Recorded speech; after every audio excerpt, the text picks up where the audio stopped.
Saya mah nggak takut, mau tutup silakan aja tuh. Kenapa takut kan gitu? Nah kan ada berita katanya udah diambil alih pemerintah katanya kan gitu. Ada berita nih yang laporan ke saya. Nih.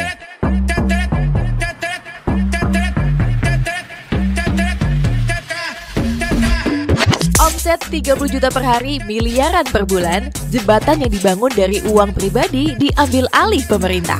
Pernah jadi sorotan nasional karena bisnis jembatan perahu ponton beromset puluhan juta rupiah per hari, Haji Endang kini menatap kenyataan baru. Jembatan miliknya diambil alih pemerintah.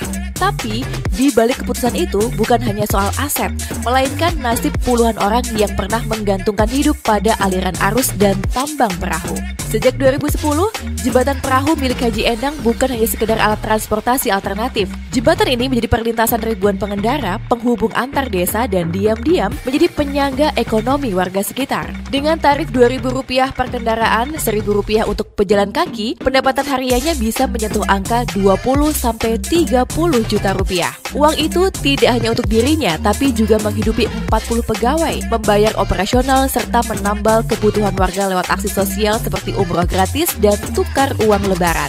Namun situasi berubah. Pemerintah Karawang mengambil alih pengelolaan jembatan tersebut seiring dengan pembangunan 2 jembatan baru di wilayah Walahar dan Dusun Rumambe 2, Desa Anggadita. Dalam sesi interview dengan channel Halo Bos, Haji Endang menyampaikan, tidak masalah diambil pemerintah apalagi kalau demi kepentingan umum. Begitu kata Haji Endang pasrah. Sejak awal, Haji Endang menolak menjadikan jembatan ini sebagai mesin uang. Ia menyadari biaya operasional tetap harus dijaga, tapi tarif tak pernah naik sejak 2010.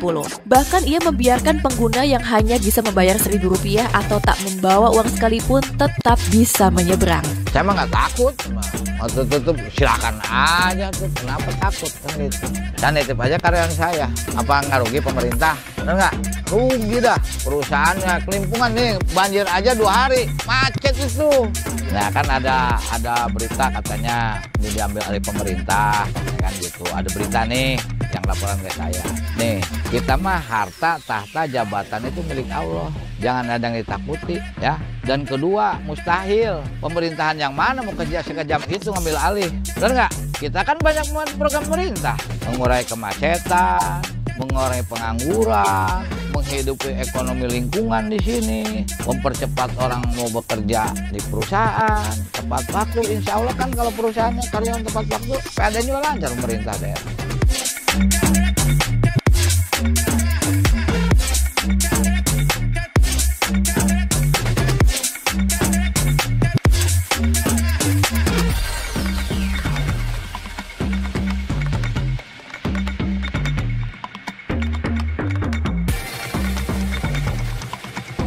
Kita mah kadang-kadang kurang tidur bukan mikirin harta, harta mah nggak punya saya ya. Takut dirampung, takut ditipu. Kita mah kurang tidur kadang kalau air tidak bersahabat mikirin orang nyebrang. Kisah Haji Endang bukan hanya soal jembatan, ia adalah simbol kegigihan rakyat dalam menambal kekosongan negara. Di saat pembangunan formal lambat dan tidak merata, justru hadir dari tangan-tangan kecil yang bekerja untuk fungsi nyata, bukan hanya seremonial. Terima kasih sudah klik Ruang Radio, jangan lupa like, comment, and share video ini. Dadah!